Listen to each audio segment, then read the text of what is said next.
we will move on to our next session, which is by Vidwan Sri Karthik Sharma ji, and he'll be speaking on Advaita Siddhau Vedanta Prameya Nishkarshaha, a precise presentation of Vedantic concepts in Advaita Siddhi. He'll be delivering a Samskrita talk. Just a brief introduction.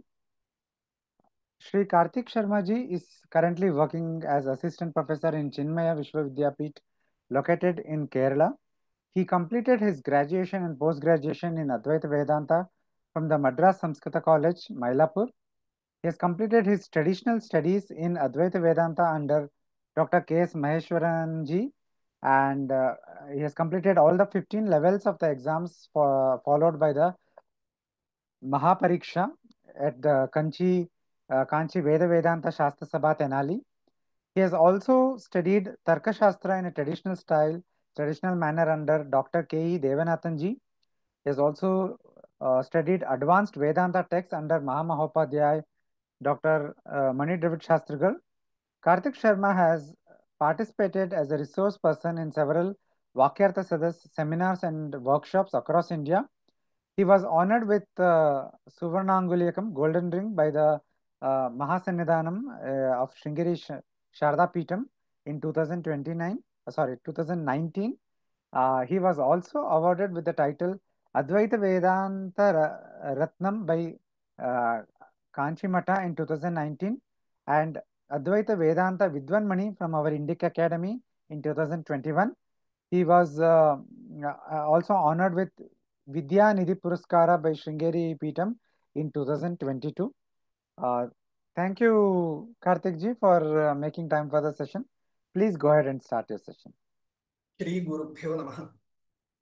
गुरुर्ब्रह्मा गुरुर्विष्णु गुरुर्देवो महेश्वरः गुरुः साक्षात् परं ब्रह्म तस्मै श्री गुरवे नमः। अस्मिन् सन्दर्भे अद्वैत सिद्धौ वेदांत प्रमेय निष्कर्षः इति अस्मिन् विषये मया भाषणं कर्तव्यमस्ति। साक्षात् एव विषये प्रविशामि। अत्र यद्यपि अद्वैत सिद्धि ग्रंथात् प्राक् अनेके ग्रंथाः अद्वैत वेदांत सिद्धांत प्रतिपादकाः आसन्नेव, तथापि अस्ति अस्य ग्रंथस्य एकं वैशिष्ट्यं। तत् कीदृशम् इति चेत् यदा व्यासराजतीर्थैः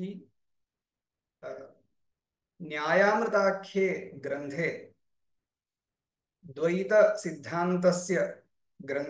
सिद्धांत प्रतिपादके स्वकीये ग्रन्थे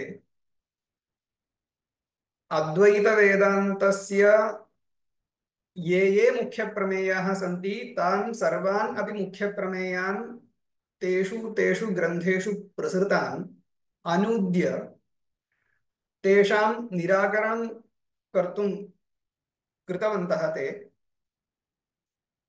तदानीम् आसीत् किञ्चित् क्लेशः सर्वेषाम् अद्वैतान् इत्येव अस्माभिः चिन्तनीयमस्ति, अन्यथा तत् खण्डनाय ग्रन्थरचने प्रवृत्तिः न स्यात्।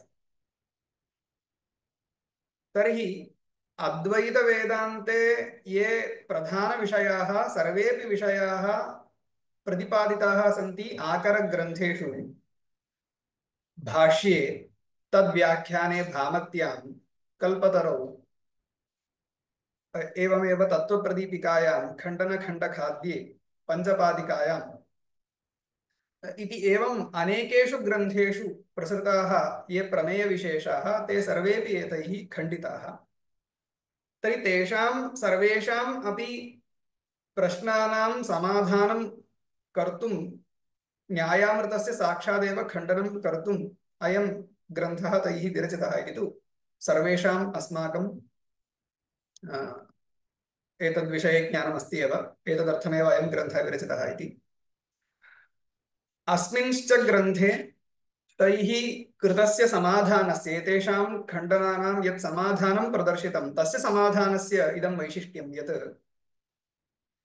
पूर्वोक्ताः ये विषयाः यैश्च न्यायामृते व्यासराजतीर्थैः खण्डिताः ये विषयाः तेषाम् एव विषयाणां समर्थनं तैः कृतं। तेषां विषयाणां समर्थनार्थं तैः अन्यः नूतनः कश्चन विषयः न वक्तव्यः आसीत्, किन्तु आकरग्रन्थे एव विद्यमानानां प्रमेयविशेषाणां न्यायशास्त्रीयशैल्या तस्य निर्वचनं लक्षणाधिकरणं कर्तव्यम् आसीत् इति उपपादनं च कर्तव्यम् आसीत् इत्येतावदेव एतेषां कार्यमासीत्। अतः अद्वैतवेदान्तसिद्धान्तस्य एकम् अपि प्रमेयम् अपरित्यज्य एव तैः तेषां संरक्षणं कृतम् इति महदिदं वैशिष्ट्यमस्ति। न किमपि नूतनम् एतैः नूतनं किञ्चित् प्रमेयं न आनीतं, किन्तु विद्यमानस्यैव प्रमेयस्य न्यायशैल्या उपपादनं तैः कृतम् इति अस्माभिः सर्वैः अवगन्तव्यमस्ति। अतः तेषां वेदान्तप्रमेयाणां निष्कर्षः तैः कृतः। यत्र यत्र लक्षणस्य परिष्कारः अपेक्षितः, यत्र यत्र अनुमानप्रयोगे परिष्कारः अपेक्षितः, यत्र यत्र उपपादनरीत्या कथनशैल्यां यत्र यत्र निष्कर्षः अपेक्षितः, सः सर्वोऽपि निष्कर्षः एतैः कृतः अस्ति। न किमपि नूतनं प्रमेयं तैः आनीतमस्ति इति स्थितिः। तथा च वेदान्तप्रमेयनिष्कर्षः एतैः कृतः, यैश्च निष्कर्षैः तत्र न्यायामृते कृतानि दूषणानि नैव भवितुमर्हन्ति इति स्थितिः। तथा च इदानीं यदि मया अग्रे एतद् विषये वक्तव्यमस्ति चेत् अत्र वेदान्तप्रमेयं किम् अस्माकम् अभिमतमस्ति, येषां मुख्यतया अत्र निष्कर्षः कर्तव्यः आसीत् अद्वैतसिद्धिकारैः इत्येतत् अस्माभिः अवगन्तव्यमस्ति। तत्र वेदान्तानाम् उपनिषदां सर्वेषाम् अपि वेदान्तानां यद्यपि अनेके प्रमेयविशेषाः सन्ति एव, परन्तु मुख्यं प्रमेयं किम् इति चेत् ब्रह्मणः अद्वितीयत्वमेव इत्यत्र नास्ति संशयः। ब्रह्म अद्वितीयम् इति तु अस्माकं मुख्यसिद्धान्तः। ब्रह्म अद्वितीयम् इति यदि अयं पक्षः समर्थनीयः, तर्हि अंशत्रयम् अस्माभिः अवश्यं तत्र साधनीयमस्ति, समर्थनीयमस्ति। तत्र एकं वर्तते, प्रथमं यत् ब्रह्मणः सत्यत्वं। यतोहि ब्रह्म अद्वितीयम् इत्यस्य कः अर्थः? ब्रह्म एव सत्यं, ब्रह्म भिन्नं किमपि सत्यं नास्ति इति खलु अर्थः।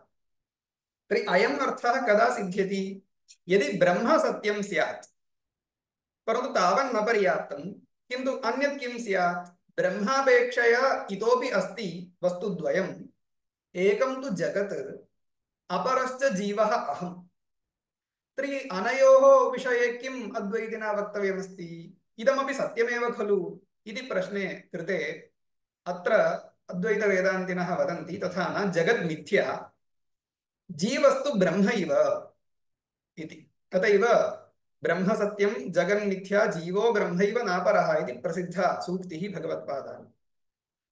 तथा च यदि ब्रह्म अद्वितीयम् इति अस्माभिः यदि समर्थनीयमस्ति, तदानीम् अंशत्रयम् अस्माभिः अवश्यम् उपपादनीयम्। प्रथमः अंशः ब्रह्मणः सत्यत्वं, द्वितीयः अंशः जगतः मिथ्यात्वं, तृतीयः अंशः अस्ति जीवब्रह्मणोः ऐक्यम्।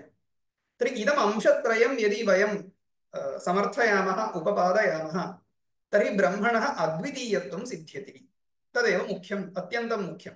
तथा च ब्रह्मणः अद्वितीयत्वं, ब्रह्मणः सत्यत्वं, जगन्मिथ्यात्वं, जीवब्रह्मणोः ऐक्यम् इति इदं वेदान्तप्रमेयम् इत्यनेन मया अत्र स्वीकृतमस्ति। यतोहि मम भाषणस्य विषयः अस्ति वेदान्तप्रमेयनिष्कर्षः इति। तर्हि इदमेव वेदान्तप्रमेयं मुख्यतमम् इति स्थितिः। तर्हि न्यायामृते ग्रन्थे व्यासराजतीर्थैः अत्र एतेषां सर्वेषाम् अपि विषयाणां खण्डनं तैः कृतं। ब्रह्म अद्वितीयं भवितुं नार्हति, ब्रह्म सत्यं भवितुं नार्हति, जगत् मिथ्या भवितुं नार्हति, जीवब्रह्मणोः ऐक्यं भवितुं नार्हति इत्येवं सर्वोऽपि पक्षः एतैः क्रमेण अत्यन्तं अवश्यं तेऽपि अत्र अस्माभिः आदरणीयाः एव। तादृश अत्यन्तं विशिष्टया एव शैल्या तैः अस्य खण्डनं प्रदर्शितमस्ति। परन्तु ते तु केवलं खण्डनाभासाः इति तु अद्वैतसिद्धिकारैः प्रतिपादितमिति स्थितिः। तर्हि एतेषां खण्डनं कथम् आरब्धम् अद्वैतसिद्धिग्रन्थे इति चेत् आदौ एव अद्वैतसिद्धौ एतैः प्रतिज्ञा कृता अद्वैतसिद्धेः द्वैतमिथ्यात्वसिद्धिपूर्वकत्वम् इति प्रथमः अंशः तैः उक्तः अस्ति। एतेषां विषयाणां खण्डनं कथम् अद्वैतसिद्धिग्रन्थे कृतम् इति तु अत्यन्तं महान् विषयः। यतोहि ग्रन्थे परिच्छेदचतुष्टयमस्ति। एकैकस्मिन्नपि परिच्छेदे अनेके विषयाः सन्ति इति अनेके विषयाः सन्ति। प्रायेण पूर्वं महेश्वराचार्यैः यत् भाषणं दत्तं तस्मिन् भाषणे ग्रन्थस्वरूपम् इदानीं तैः उक्तमिति कृत्वा तद्विषये परिचयस्तु सर्वेषाम् अस्ति एव। तर्हि पुनः ग्रन्थस्वरूपविषये अहं नैव प्रविशामि। तर्हि आदौ एव तैः कः प्रयत्नः कृतः अस्ति इति चेत् आदौ एव तैः एका प्रतिज्ञा कृता अद्वैतसिद्धेः द्वैतमिथ्यात्वसिद्धिपूर्वकत्वम् अस्ति इति तैः प्रतिज्ञा कृता। तेषाम् अयम् आशयः अस्ति यत्र यत्र श्रुतिवाक्यं वर्तते यत् श्रुतिवाक्यं ब्रह्म अद्वितीयम् इति बोधयति तस्माद् वाक्यात् सर्वत्रापि तस्मिन् वाक्ये सर्वत्रापि द्वैतमिथ्यात्वम् अस्माभिः ज्ञातुं शक्यते इति प्रतिज्ञां कृत्वा तस्य समाधानम् अहं कथं करोमि इति तैः उक्तम् इति चेत् अहम् अस्मिन् ग्रन्थे वादत्रयं स्वीकरिष्यामि। इत्युक्ते कथाः त्रिविधा कथा वादः जल्पः वितण्डा इति। तर्हि अहम् अत्र परपक्षनिराकरणं करोमि स्वपक्षस्थापनं च करोमि। तत्र अहं कां कथाम् आश्रित्य एतद्विषये अहम् उपपादनं करिष्यामि इति चेत् वादः जल्पः वितण्डा इति त्रिविधाम् अपि कथाम् आश्रित्य एव अत्र इदानीं ग्रन्थः रच्यते इति स्थितिः। तथा च अस्माभिः तथा च तया एव रीत्या एव अत्र खण्डनप्रणाली आरब्धा अस्ति इति स्थितिः। एवं प्रतिज्ञां कृत्वा तैः आदौ एव किं प्रदर्शितम् इति चेत् जगन्मिथ्यात्वं कथं साधनीयम् इत्येतत् तैः आदौ प्रदर्शितम्। जगन्मिथ्यात्वं कथम् अस्माभिरवगन्तव्यम् सर्वैः इति चेत् अवश्यं तत्र श्रुतिः एव प्रमाणम्। श्रुतिः एव प्रमाणं वेदः उपनिषद्वाक्यमेव प्रमाणं। परन्तु तत्र युक्तिः अपि अस्ति। युक्तिः नाम अनुमानप्रमाणं। तर्हि अनुमानप्रमाणमपि जगन्मिथ्यात्वे प्रमाणं भवति इति तैः आदौ प्रतिज्ञां कृत्वा तैः किं कृतम् इति चेत् अत्र अनुमानं द्विविधं वर्तते मिथ्यात्वं साधयितुं। सामान्यानुमानम् इति एकम् अनुमानं विशेषानुमानम् इति अपरम् अनुमानम् इति अनुमानद्वयेन जगतः मिथ्यात्वं सिद्ध्यति। तादृशमिथ्यात्वसिद्धिः अनुमानप्रमाणादस्ति इति कृत्वा अत्र श्रुतेः अर्थः काश्चन श्रुतयः वर्तन्ते याः श्रुतयः जगन्मिथ्यात्वं बोधयन्ति सः अर्थः समीचीन एव इत्येतत् तैः व्यवस्थापितमस्ति। यतोहि अत्र केवलम् अनुमानम् अद्वैतिनां न प्रमाणं कदापि। यतोहि वयं तु किं वदामः श्रुतिः एव एतादृशविषये प्रमाणमिति वदामः। परन्तु युक्तिः किं करोति? युक्तिः श्रुतेः उपकारं करोति। श्रुतेः यः अर्थः श्रुत्या यः अर्थः उक्तः तस्मिन् अर्थे अनुमानप्रमाणं तद्बोधे उपकारं करोति इति अनुमानप्रमाणं श्रुतिम् उपकरोति इत्येतदर्थं वयं तत्र अनुमानं प्रदर्शयामः इत्यादि विषयस्तु तत्र अद्वैतसिद्धे व्याख्याने लघुचन्द्रिकादिषु स्पष्टः निरूपितः अस्ति। एवञ्च अत्र आदौ एव ग्रन्थे जगन्मिथ्यात्वम् इति यद् वेदान्तप्रमेयमस्ति तस्य समर्थनमेव आदौ आरब्धम्। तदर्थम् अत्र अनुमानद्वयं तैः विवक्षितमस्ति सामान्यानुमानं विशेषानुमानम्। अनयोः कः भेदः इति चेत् सामान्यानुमानं नाम सर्वमपि जगत् पक्षीकृत्य यदि तत्र जगन्मिथ्यात्वं साध्यते तर्हि तत् सामान्यानुमानम् इति उच्यते। इत्युक्ते सर्वस्मिन्नपि प्रपञ्चे मिथ्यात्वं वयम् एकेन एव प्रयत्नेन साधयामः इति आशयः। अत्र विशेषानुमानम् इत्यस्य कः अर्थः? सर्वस्मिन्नपि पक्षे वयं युगपत् मिथ्यात्वं न साधयामः, किन्तु तस्मिन् तस्मिन् पक्षे, इत्युक्ते आकाशः मिथ्या, पृथिवी मिथ्या इति चेत् तद् विशेषानुमानम्। सर्वं जगत् मिथ्या इति चेत् तद् सामान्यानुमानम् इति उच्यते। अस्य एकं न्यायशास्त्रीयम् उदाहरणं दास्यामि।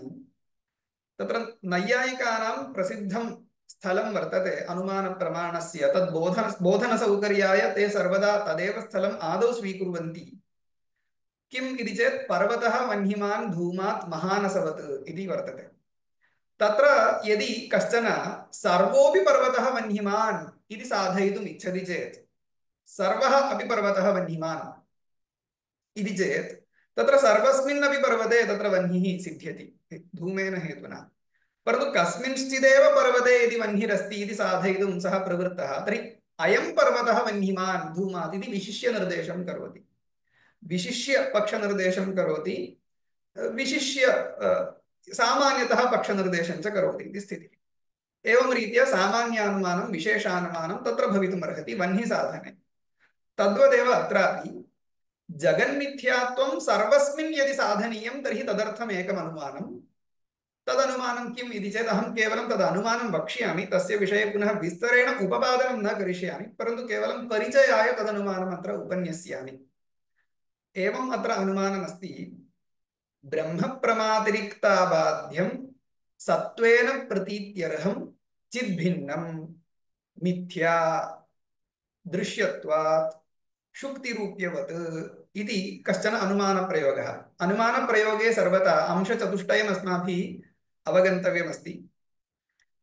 पक्षः, साध्यं, हेतुः, दृष्टान्तः।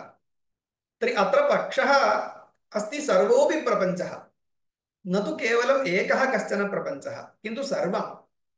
तर्हि यथा सर्वोऽपि प्रपञ्चः पक्षः स्यात् तथा अस्माभिः तत्र पक्षनिर्देशः कर्तव्यः अस्ति।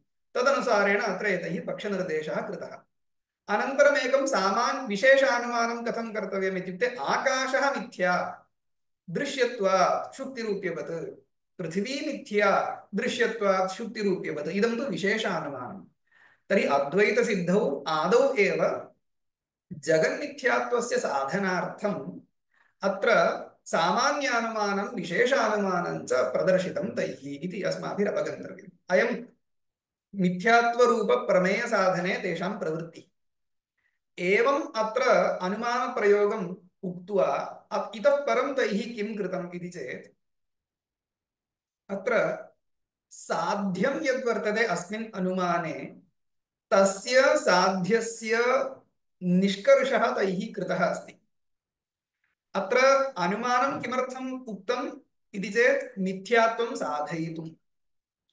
मिथ्यात्वं नाम किम् इति वक्तव्यं, यतोहि तस्य लक्षणम् उक्त्वा खलु तत् साधयितुं शक्यते। यदि अस्माभिः एकस्मिन् अनुमानप्रयोगे केनचित् हेतुना यदि किञ्चित् साध्यते, तर्हि अवश्यं यद् साध्यते तद् अस्माभिः सम्यक् निर्वचनीयमस्ति, निर्वक्तव्यमस्ति, सम्यक् तद् वक्तव्यमस्ति। तर्हि तदर्थम् आदौ यत्नः एतैः कृतः। एतैः कथं कृतः इति चेत्, आदौ एव एतैः अस्य मिथ्यात्वस्य पञ्चविधं लक्षणम् उक्तं, न एकविधं, पञ्चविधम् अपि लक्षणम् उक्तं। यतोहि पञ्चविधम् अपि मिथ्यात्वं व्यासतीर्थैः तत्र तस्य निराकरणं तैः कृतं, तत्र दोषाः प्रदर्शिताः। तर्हि पञ्चमिथ्यात्वान्यपि समर्थनीयानि सन्ति इति कृत्वा तैः एकैकस्यापि मिथ्यात्वस्य समर्थनं कृतम् इति स्थितिः। कथं समर्थनं कृतम् इति चेत्, तत्र आदिमं मिथ्यात्वमस्ति सदसद्विलक्षणत्वम् इति एकं मिथ्यात्वं। सदसद्विलक्षणत्वम् इति एकं मिथ्यात्वमस्ति। इदमस्य लक्षणं, यत् सत् अपि न यत् असत् अपि न तद् मिथ्या इति तस्य अर्थः। तर्हि इदमेव प्रथमं मिथ्यात्वलक्षणं तैः उक्तं। द्वितीयं मिथ्यात्वलक्षणं तैः उक्तं प्रतिपन्नोपाधौ त्रैकालिकनिषेधप्रतियोगित्वम् इति द्वितीयमिथ्यात्वम्। तृतीयं मिथ्यात्वमस्ति ज्ञाननिवर्त्यत्वम्। ज्ञाननिवर्त्यत्वम् इति तृतीयं लक्षणम्, एकस्यैव मिथ्यात्वस्य तृतीयं लक्षणम्। चतुर्थं लक्षणम् अस्ति स्वाश्रयनिष्ठ अत्यन्ताभाव प्रतियोगित्वम् इति चतुर्थं लक्षणम्।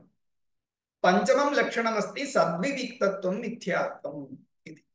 पञ्चविधं मिथ्यात्वम्। इदं पञ्चविधम् अपि मिथ्यात्वम् अस्य सर्वस्यापि इदानीं मया एकैकमपि मिथ्यात्वम् अत्र विस्तरेण वक्तुं नैव समयः अस्ति। परन्तु ग्रन्थकारैः किं कृतम् इति अहं केवलम् अत्र सूचयिष्यामि। तैः किं कृतम्? एकैकमपि मिथ्यात्वम् उक्त्वा पूर्वपक्षिणा दोषः प्रदर्शितः। तर्हि अद्वैतसिद्धिकारैः किं न कृतम्? अस्तु तर्हि इदं मास्तु अहम् अन्यदेव वदामि इति तैः नोक्तम्। भवता यत्र दूषणं प्रदर्शितं तद् दूषणम् अत्र न भवति, यतोहि अस्य अयमर्थो न, भवतः सम्यक् अर्थः भवता न अवगतः, किन्तु अस्य अयमेव अर्थः इत्येवम् उक्त्वा तस्य सम्यक् परिष्कारः तैः कृतः, निष्कर्षः कृतः। अयं निष्कर्षः एव अस्माभिः विवक्षितः। तर्हि एतादृशं यद् निष्कृष्टं लक्षणमस्ति, एतादृशनिष्कृष्टलक्षणे तु भवता प्रदर्शितानि दूषणानि न लगन्ति, तस्मात् अयं दोषः न भवति इति तैः प्रदर्शितमस्ति। तर्हि एकैकमपि मिथ्यात्वं यद् पूर्वाचार्यैः उक्तं तस्य त्यागः तैः न कृतः, नूतनमपि किमपि नोक्तम् अन्यत् मिथ्यात्वं, परन्तु विद्यमानस्य निष्कर्षः कृतः। सम्प्रदायेन अवगतः विषयः नैव परित्यक्तः तैः। इदं तु पूर्वाचार्यैः उक्तं वर्तते, यतोहि अत्र प्रथमं मिथ्यात्वं यद् वर्तते मया उक्तं सदसद्विलक्षणत्वम्, इदं पञ्चपादिका ग्रन्थे वर्तते। पञ्चपादिका इति सूत्रभाष्यस्य व्याख्यानं पद्मपादाचार्यैः विरचितं। पञ्चपादी इति नाम तत्र सदसद्विलक्षणत्वम् इति मिथ्यात्वम् उक्तमस्ति। तद् व्यासराजतीर्थैः खण्डितम्, एतैः तदुपपादितं, सम्यक् न परित्यक्तं तत्। एवमेव अत्र द्वितीयं मिथ्यात्वं तृतीयं मिथ्यात्वं च अस्ति। प्रतिपन्नोपाधौ त्रैकालिकनिषेधप्रतियोगित्वं ज्ञाननिवर्त्यत्वम्। इदम् उभयं कुत्र अस्ति इति चेत् विवरणे वर्तते। विवरणं नाम पञ्चपादिका विवरणम्। इदं पञ्चपादिकायाः व्याख्यानं वर्तते, प्रकाशात्मयतीन्द्रवर्यैः विरचितं व्याख्यानम्। इदं तु पञ्चपादिकायाः अत्यन्तम् उत्कृष्टं व्याख्यानं, यत् साम्प्रदायिकैः अत्यन्तम् आदरेण पठ्यते। अस्मिन् ग्रन्थे उक्तं द्विविधम् अपि मिथ्यात्वं तैः समर्थितं, न तत् परित्यक्तं तैः। चतुर्थं मिथ्यात्वं वर्तते चित्सुखाचार्यैः उक्तं मिथ्यात्वं। चित्सुखी इति ग्रन्थः, चित्सुखाचार्यैः विरचितः ग्रन्थः, तत्त्वप्रदीपिका इति ग्रन्थः। तस्मिन् तत्त्वप्रदीपिका ग्रन्थे उक्तं चतुर्थं मिथ्यात्वमपि व्यासराजतीर्थैः खण्डितं, परन्तु एतैः तद् सम्यक् इतोपि उपपादितं, न परित्यक्तम्।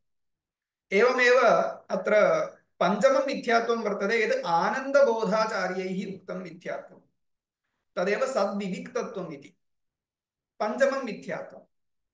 तर्हि तस्यापि समर्थनं तैः कृतं, न तत् परित्यक्तं। तर्हि अस्माभिः किम् अवगन्तव्यम्? अनेन एतैः मधुसूदनसरस्वतीन्द्रवर्यैः प्राचीनैः उक्तं किमपि लक्षणं परित्यज्य अग्रे न गतं, किन्तु स्वीकृत्य एव तत्र न्यायशास्त्रीयपारिभाषिकपदैः तस्य सम्यक् निर्देशः कृतः, सम्यक् तस्य निरूपणं कृतम् इत्येतावदेव अवगन्तव्यं। न तु नूतनं किमपि तैः नूतनलक्षणं तैः न कृतं, विद्यमानस्य परिष्कारः कृतः इति स्थितिः।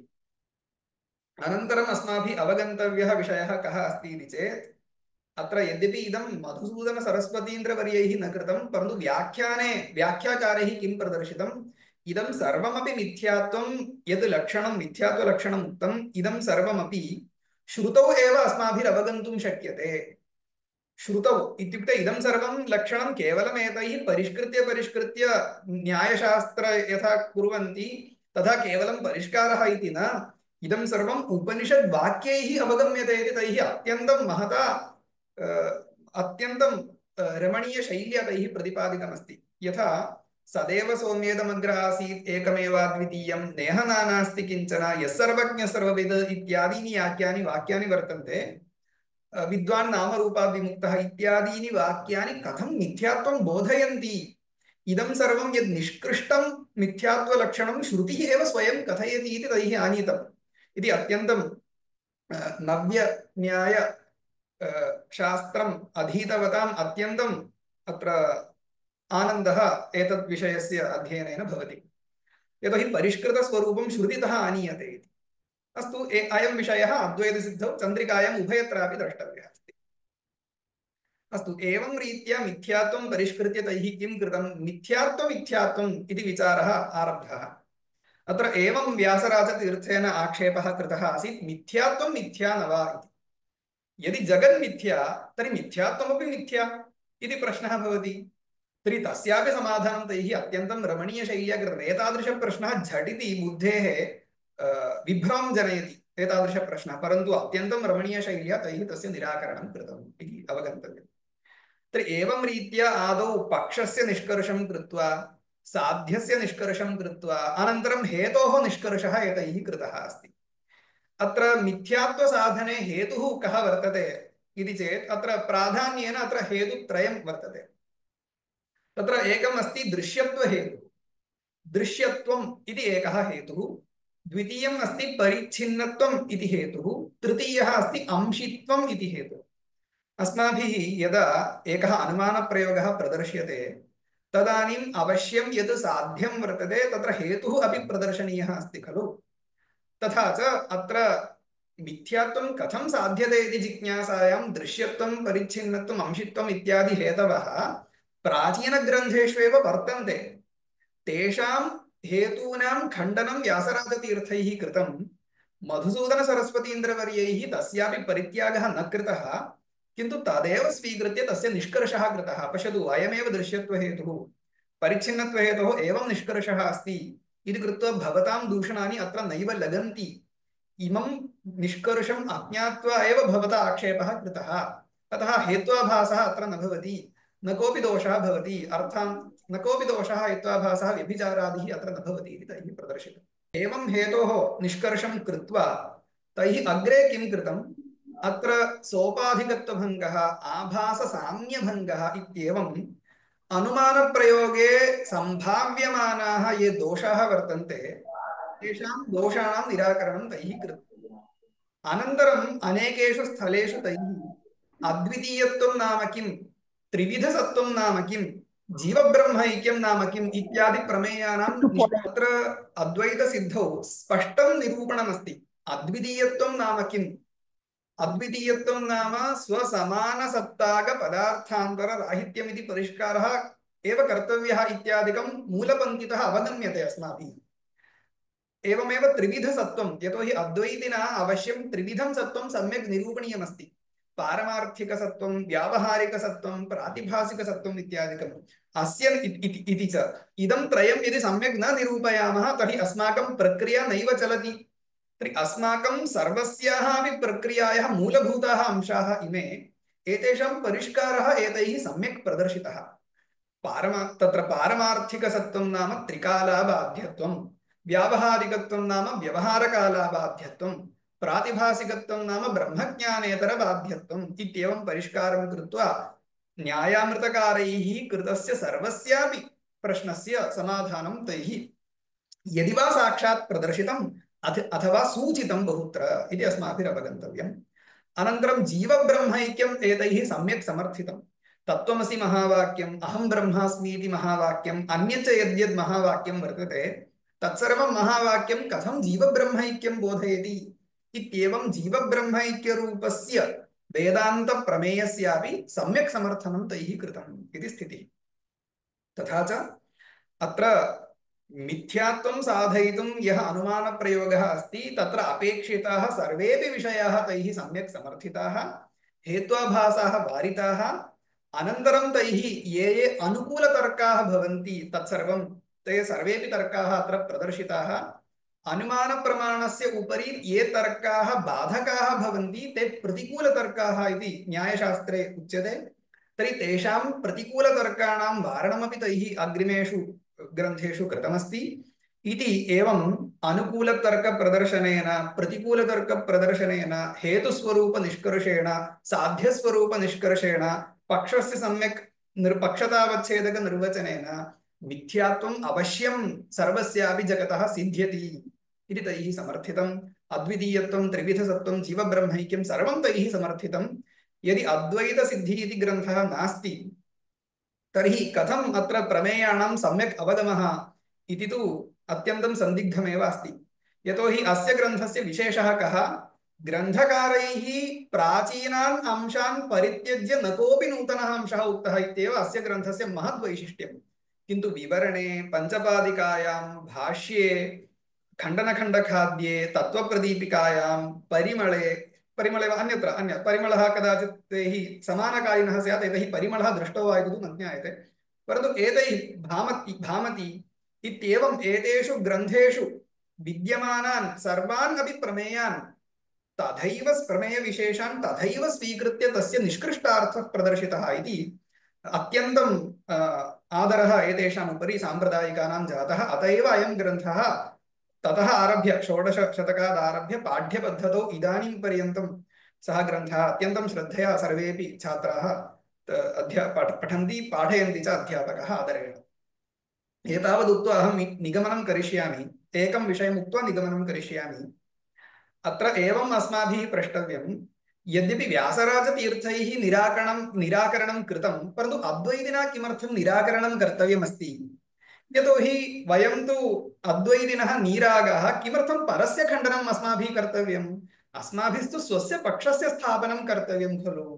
किमर्थं वयं परस्य पूर्वपक्षः, परस्य निराकरणं वयं किमर्थं कुर्मः? अत्र मध्ये मध्ये परस्य आक्षेपः किमर्थं निराकर्तव्यः, मध्ये मध्ये सोऽपि आक्षेपः वर्तते खलु इत्यादि प्रश्नः अस्माकं भवति।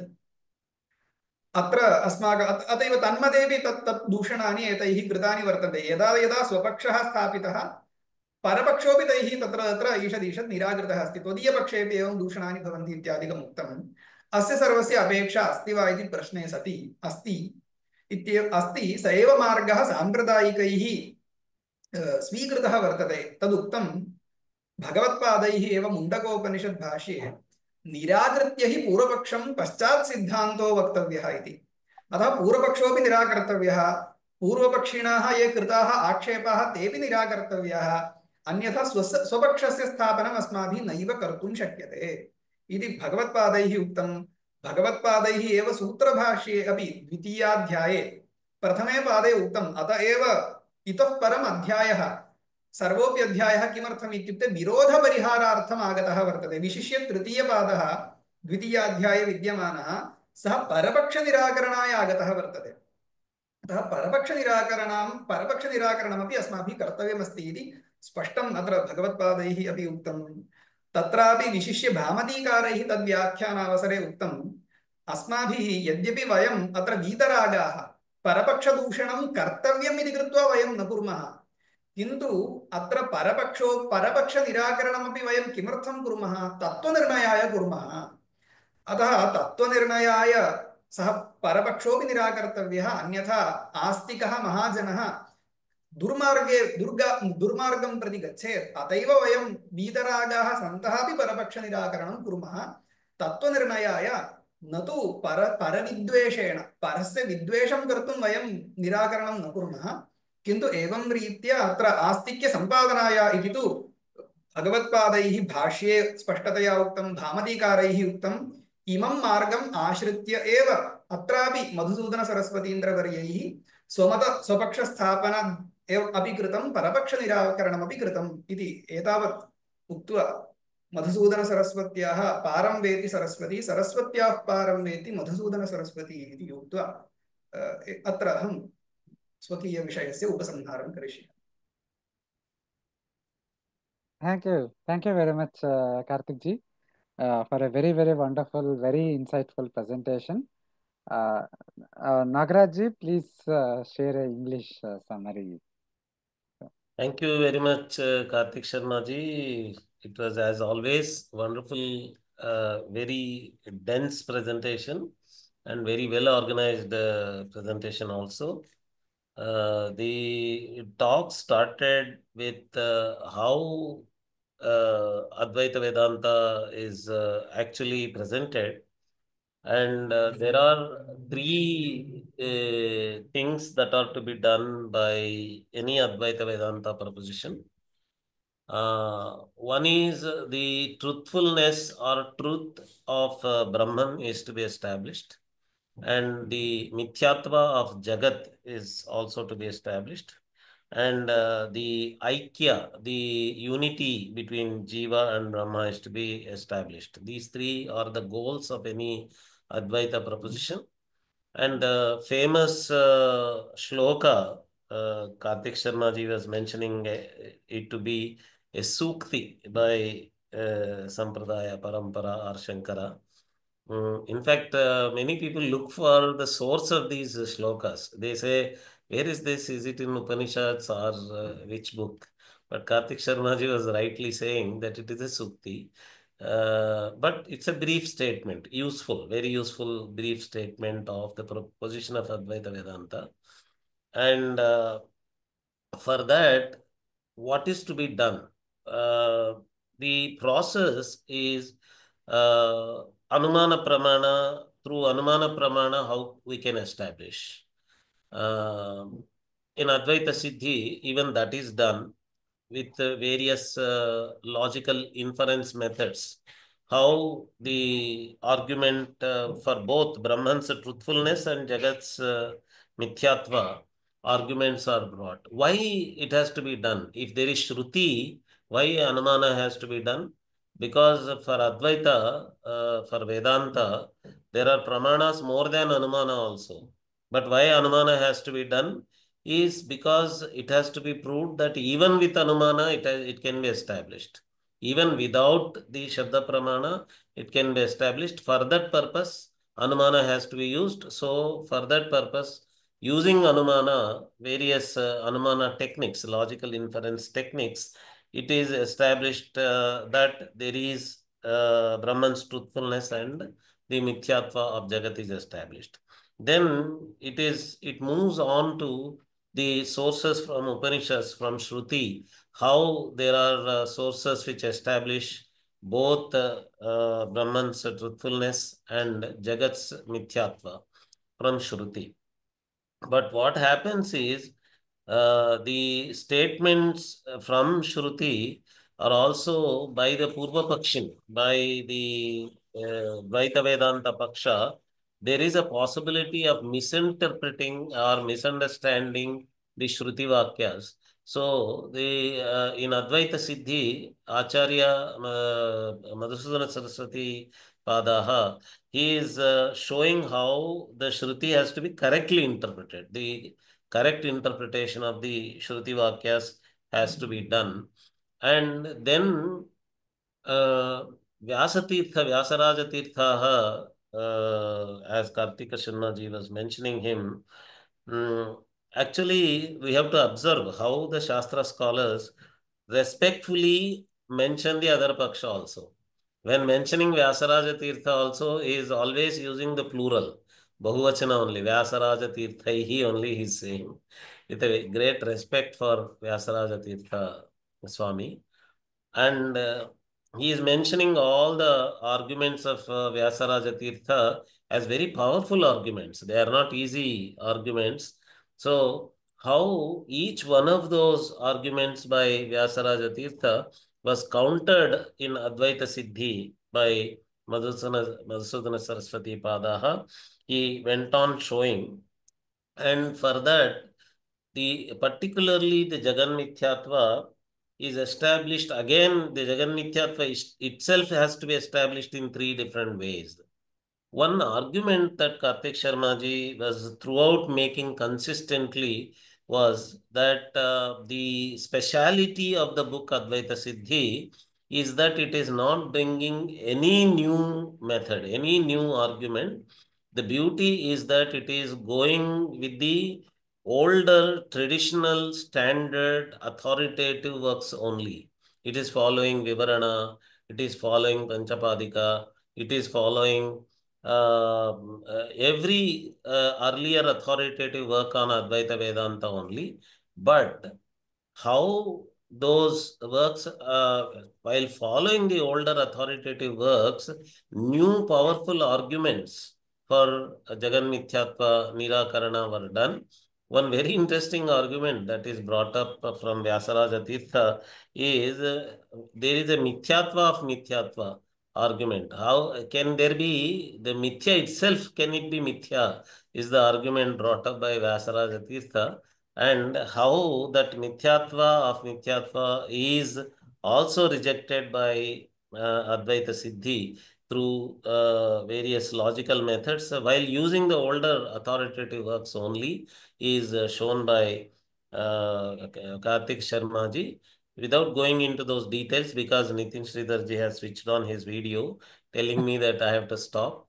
So I will not go into the details, but towards the end, Karthik Sharma ji was saying that there is an argument that we Advaitins, we insist that we should not have any raga or dvesha. We should be niraga and nirdvesha. Then why are we doing this kind of khandana? He was arguing that when we do khandana, it is only for tattva niskarsha. Only for us to be very clear about what we believe in, what we understand. It is not with a dvesha for the other side's argument. And only with that kind of Purva Paksha Nirakarana it has to be done. The tradition is already laid out by Shankara Bhagavad Pada himself in the Ditiya Pada of Brahma Sutra is and with that following only, by following Shankara Bhagavad Pada's tradition of Nirakarana of Purva Paksha only, truth can be established. Using that argument only, it is being done, is established by Karthik Sharma ji. Thank you very much, Karthik Sharma ji. It was a dense talk, so I was not able to cover every part that you covered. Thank you. Thank you, Nagaraj. Thank you, Nitin, for this opportunity. Thank you, Nagaraj, for a wonderful translation, and thank you again, Karthik ji, for a wonderful presentation.